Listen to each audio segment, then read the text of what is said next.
पाला धोले वो संगी, गौ माता के कर ले जोहार। माटी के पूजा किसानी के परब, माटी के पूजा किसानी के परब, अन्न देवला करबो पुकार।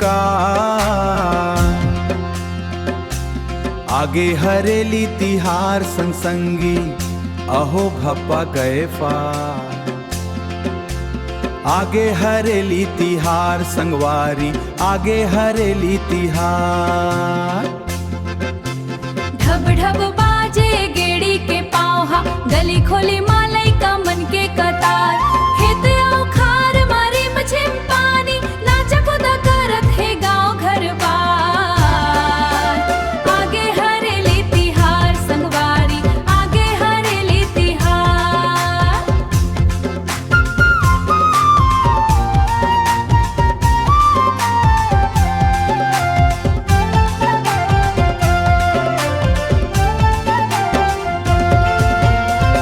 के चिलायो भजिया बनत है, चौर पिसान के महके बयार।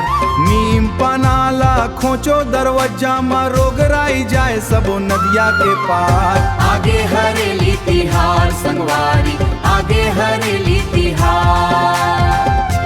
रिम झिम बदराहा बरसत है संगी, हरियर हरियर दिखे सबो खेत खार।